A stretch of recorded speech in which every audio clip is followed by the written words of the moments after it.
The deload is officially over. What is going on, guys?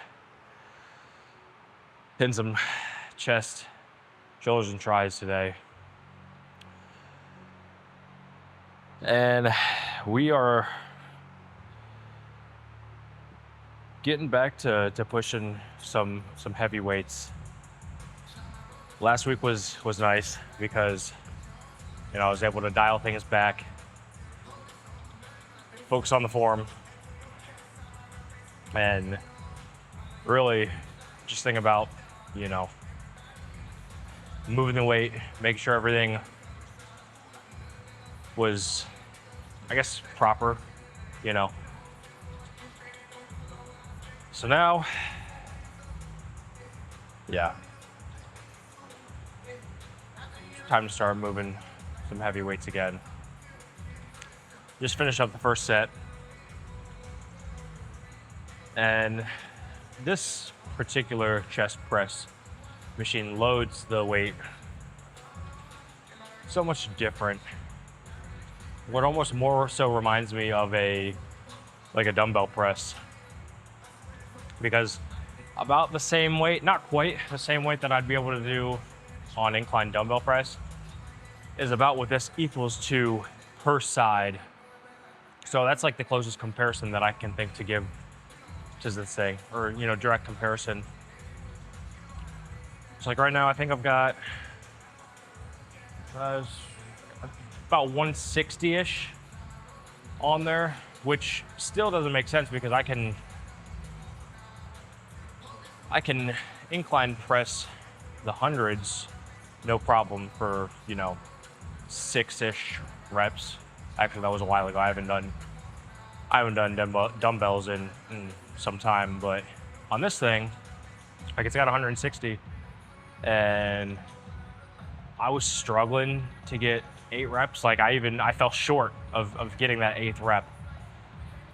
So that's just an example of what I mean when I say that this machine loads the weight so much differently. But I'm excited. I'm excited to be pushing some weight again. That's for sure. Just kind of see what kind of improvements we can make from here. Let's go ahead and get into this next set.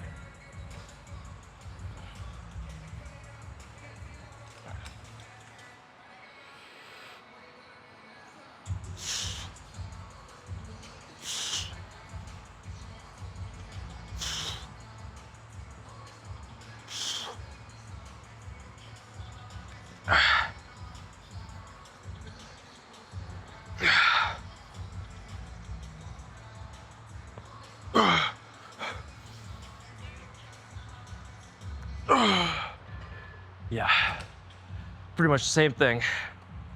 Fell short, trying to go for that 8th rep. So I went ahead and swapped out the 10s that were on there for some 5s. So it went down 10 pounds total.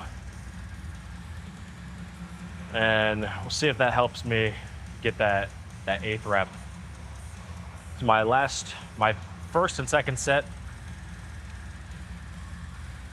both, same thing happened where, I fell short on that 8th rep. So those were effectively taken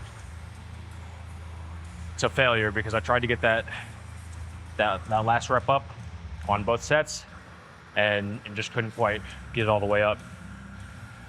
So now that I've dropped it 10 pounds, should be able to get an 8th rep now. If I can, then I'm gonna try and shoot for a 9th. And then obviously if I, fall short, either way, this set will be taken to complete failure. I would just, I would like to get 8 reps.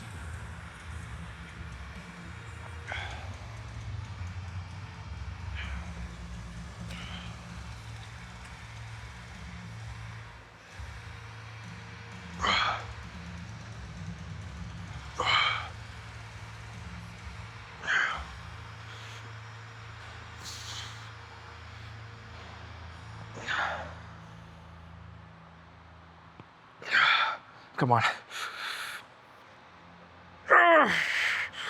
Come on.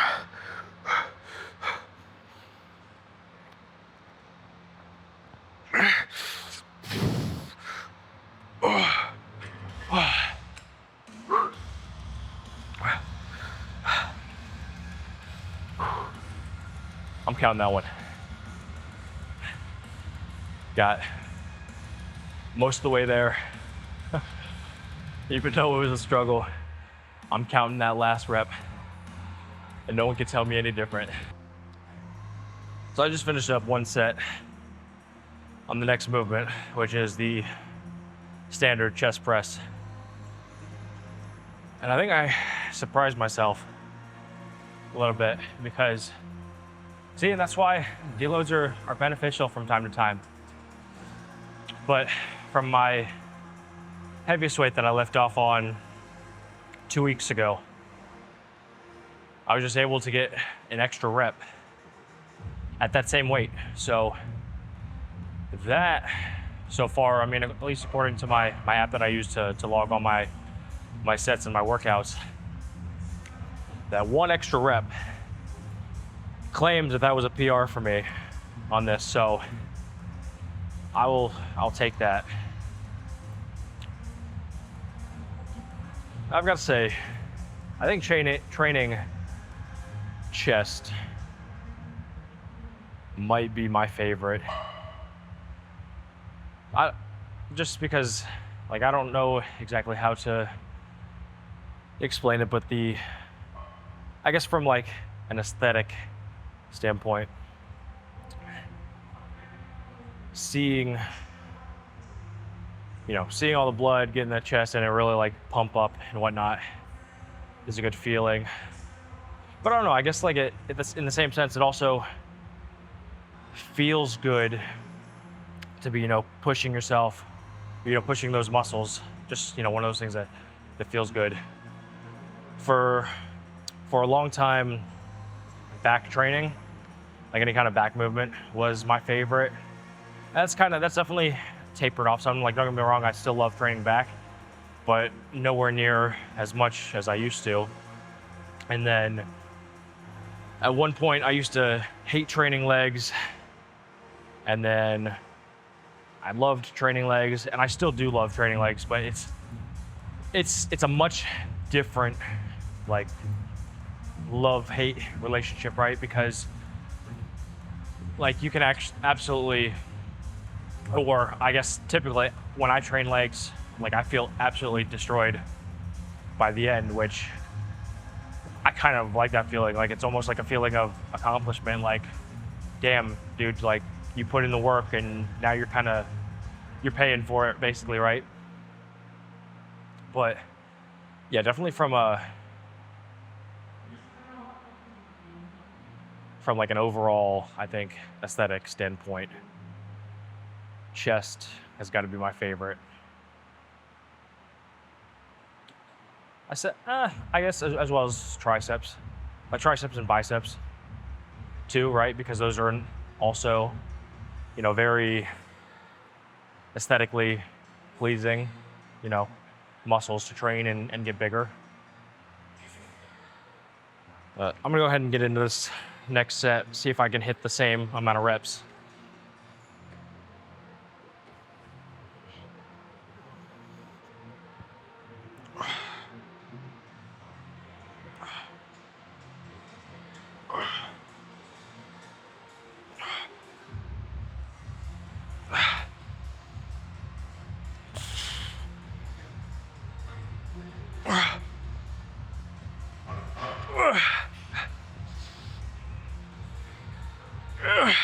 Come on, one more.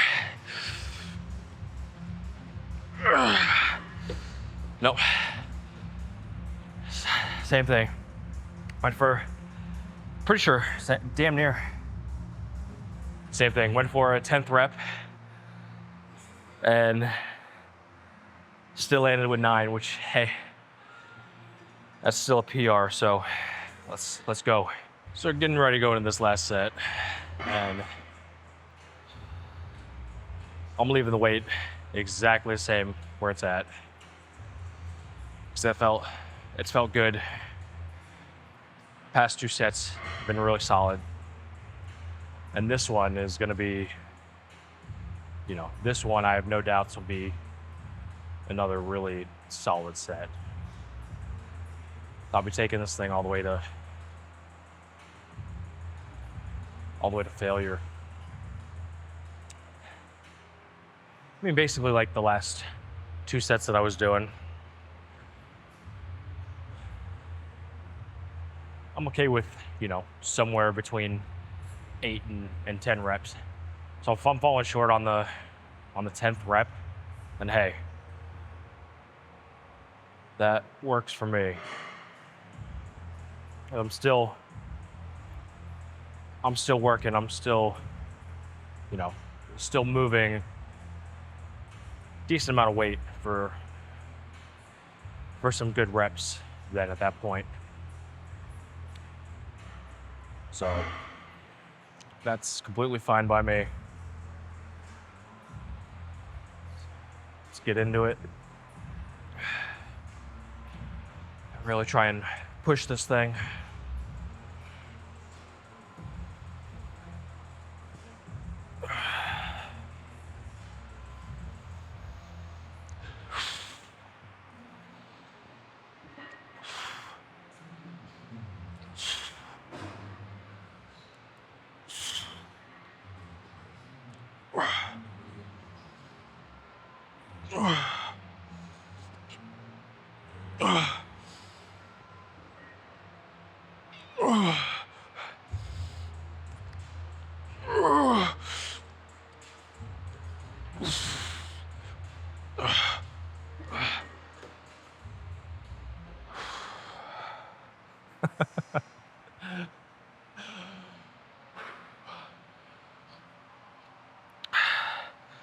I guess that's all I got. So moving right along into tricep push downs.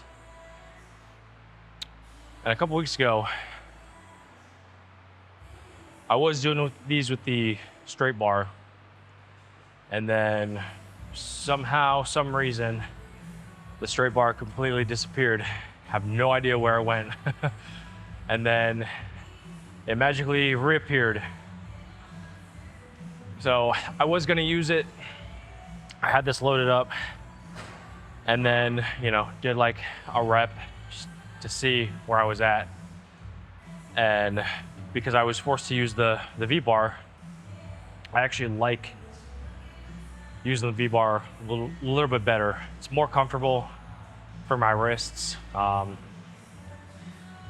Said it in one of the previous videos, maybe a couple back. When I was younger, I broke both my wrists, so I don't have quite the the range of motion, and there are some movements and angles that my wrists just don't like. So I try to accommodate them when I can. This particular being one of those, angles and whatnot that I find more comfortable. But just got done with first set, and I hit another PR actually. The whole stack, which is 200 pounds for 10 reps. I mean, that last rep was questionable, to say the least. So I'll see where I land in the second set. I'm assuming probably in the 8 to 9 range. And then probably the final set, then I'll be like, okay, need to drop the weight down a little bit to be able to get the reps in.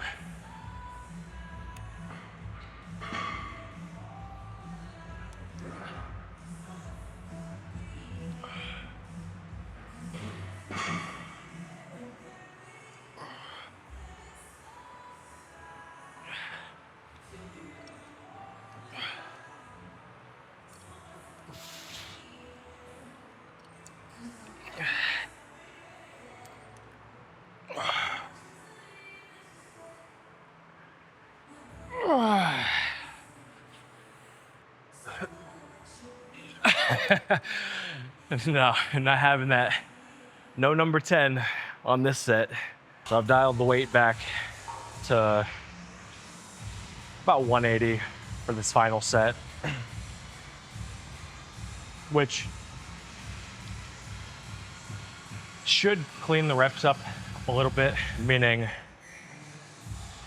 I'll be able to slow down the tempo just a little bit more to get a really focus on that like time under tension and, you know, getting that deep stretch and all of that.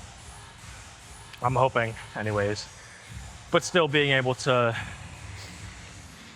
not fatigue myself so early on into the set, or not feel fatigued early on in the set. So I'm hoping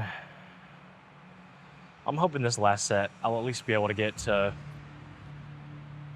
10, which I should be able to. I mean, I don't know why I'm saying hoping when it's like, come on, man. I know you got this. You know you got this. You just got to do it. So let's go ahead and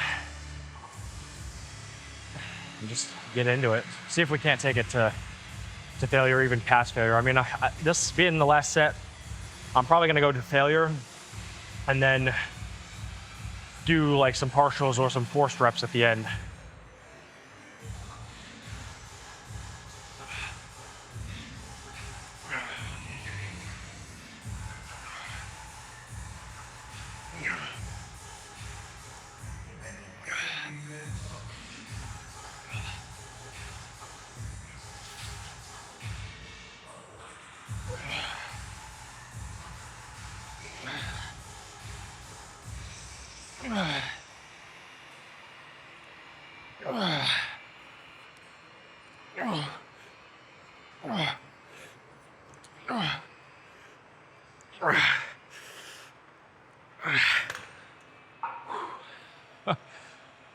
Ooh, man.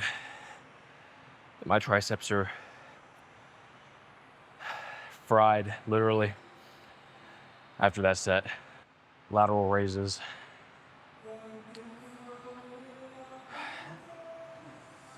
I like to switch up between these and the dumbbells every once in a while. Dumbbells, I don't have to think about as much. Just grab a pair, swing them both up, good to go. And I prefer to do, when I do dumbbells, I prefer to do them seated, so that way I'm not, you know, swinging and cheating to get the weight up. It almost forces you to keep a little bit of a stricter form. But on these cables, I don't know, I just kind of prefer them because of the, I guess, like I feel constant tension all the way through the movement. And then, you know, if my hand comes a little bit further across my body, then I feel that deeper stretch in there. I typically do 4 sets of these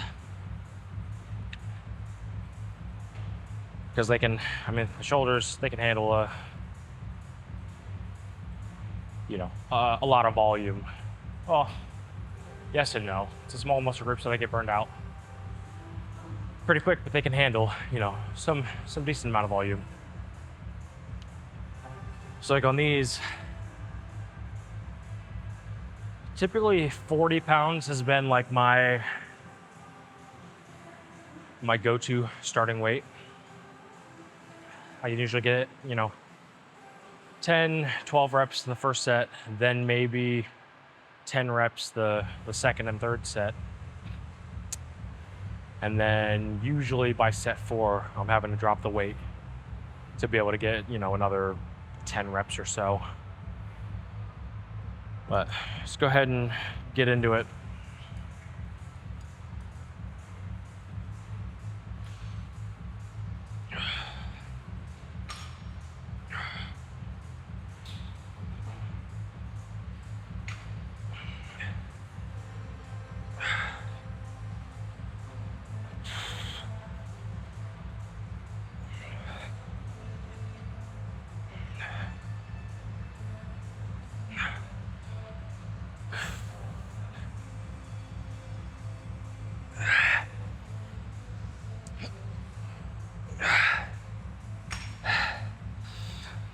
12 reps there.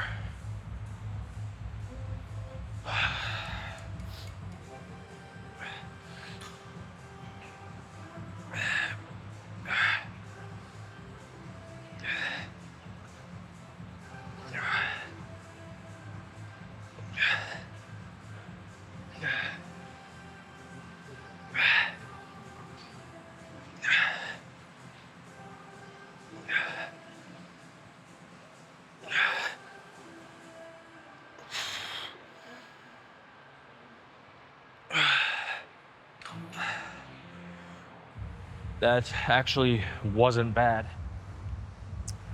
I'm honestly a little surprised that I was able to get another 12 reps even on the second set. Another thing that I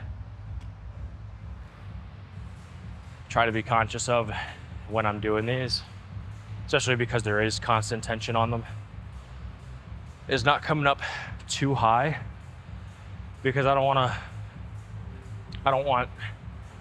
to then have my trap take over. So I try to keep it, maybe no higher than parallel, my elbow with my shoulder.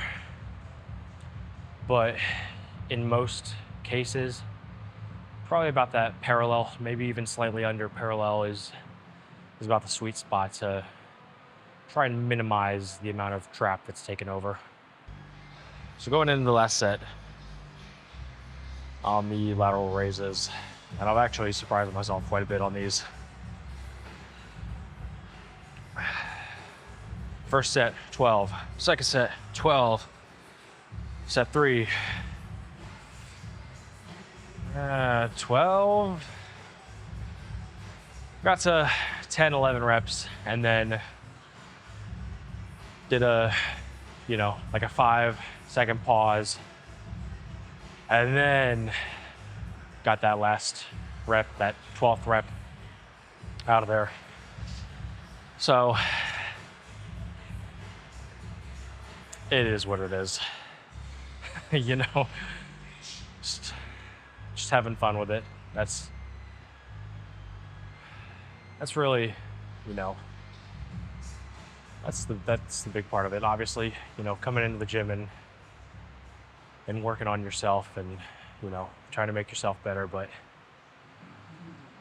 having fun while doing it that's the key. That's that next level. You know what I mean? I think, obviously you should take your training seriously, especially if you want to see the results, but it's you don't have to take it so serious to where you're not enjoying it and you're not having fun anymore. So let's get into this last set. Leaving the weight exactly where it is. And the aim for this set is just going to be 10 reps. I mean, that's it. Maybe some partials at the end.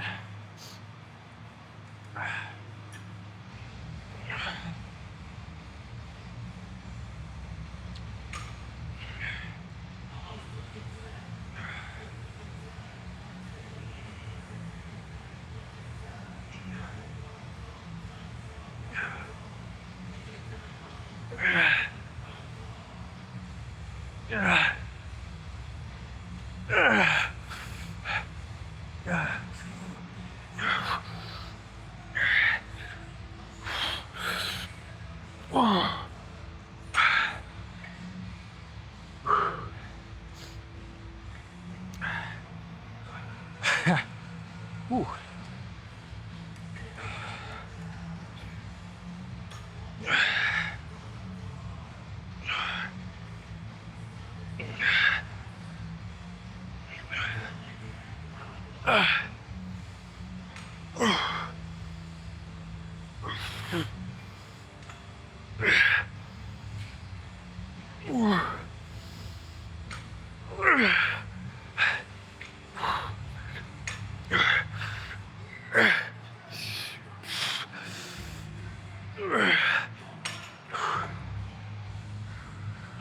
fried. This is as far forward as I can move my arms right now. All right, what do we got next?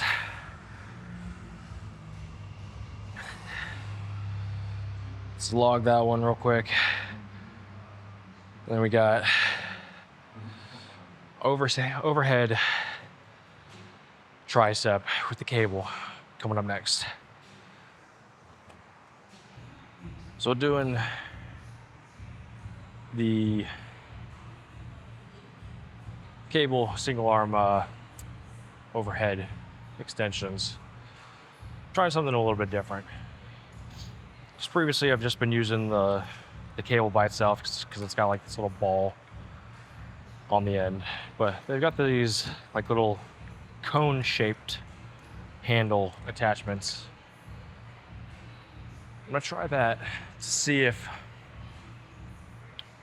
I like it any better. You know, it'll definitely give me more something to hold on to and grip, aside from like this small little ball that, you know, rotates and kind of like slips through my hands. So I'm hoping that this cone shaped thing, because it's, you know, it's rubber, it's grippy, hoping that it should stay in my hand a little bit better and you know, allow me to really squeeze and grip and hold on to that thing and, you know, basically transfer that through the tricep. Let's go ahead and get into it, try this thing out.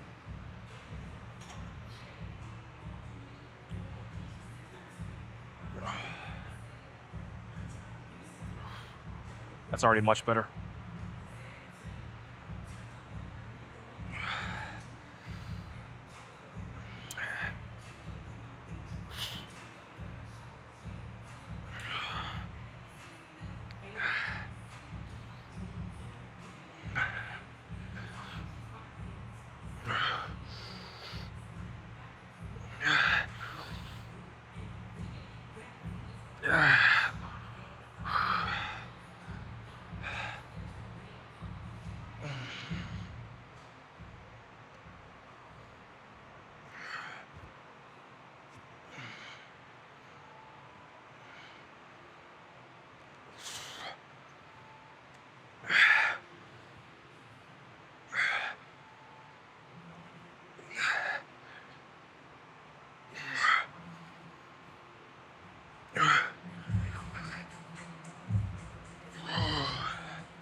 I definitely like that better. But damn, I tell you what. My triceps and my shoulders are so fatigued that even holding that thing up overhead, man, my shoulders are on fire. And then I'm just having a hell of a time trying to, you know, get a strong contraction in my tricep because of how fatigued they are. So I might have to dial the weight back just a little bit, or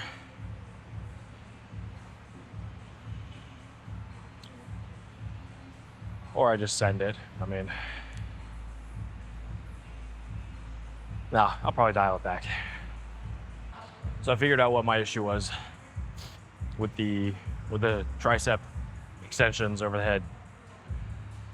And I didn't have the cable height set in the right position. So it was just like the angle of everything was just causing extra fatigue on my shoulders that didn't need to be there. And then as soon as I moved it up into, you know, a better position, completely went away. Noticed a much better, like,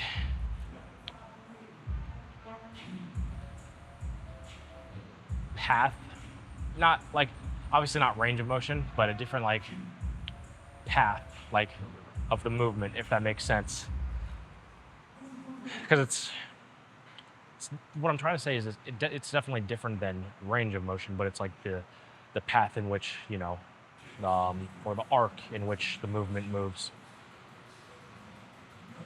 So we are on the last exercise, which is only 2 sets of incline dumbbell flies. And then we're gonna go ahead and check out the pump afterwards.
So we're gonna go ahead and get in this last set. I went ahead and went up a little bit in weight. So that last set felt good, wasn't struggling too much with the 40s. So we're gonna go up to the 45s.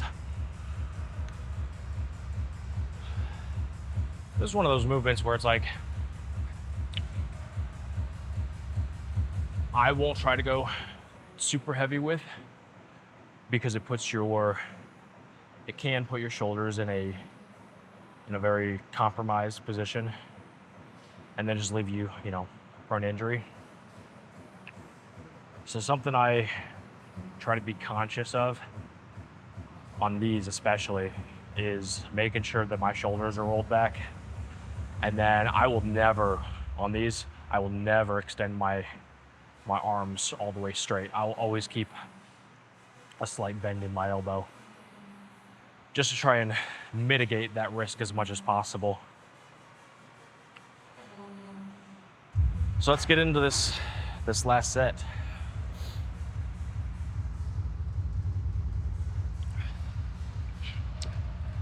Got some pretty crazy shoulder veins right now. Delts are, looking awfully round.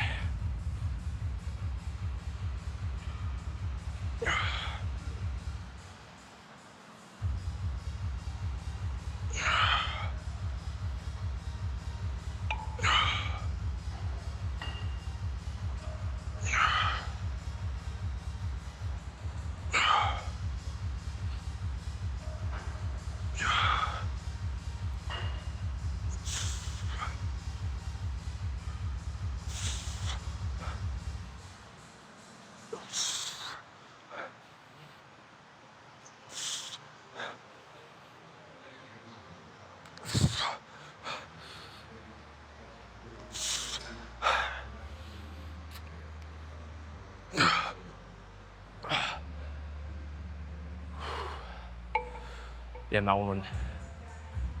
that one was solid. Felt a really solid contraction and squeeze in the chest on that set. So it's definitely feeling full, so let's go check that out.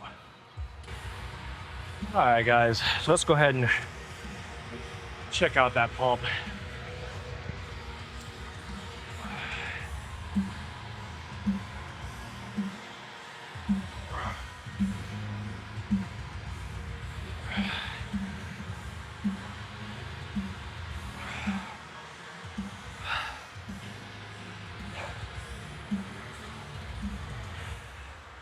Again,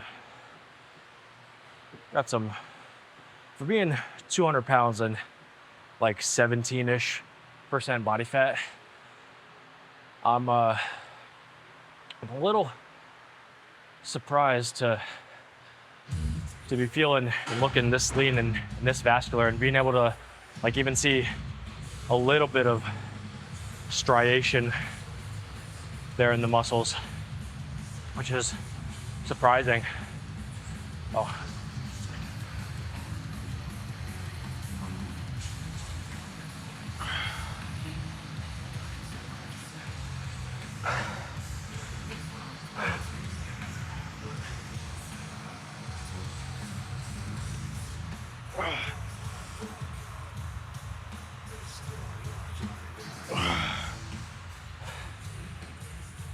All in all, guys, I'd say I got a pretty good pump in. So that's gonna do it for this one. You made it to the end. I appreciate you as always, and I'll catch you guys in the next one. Take care.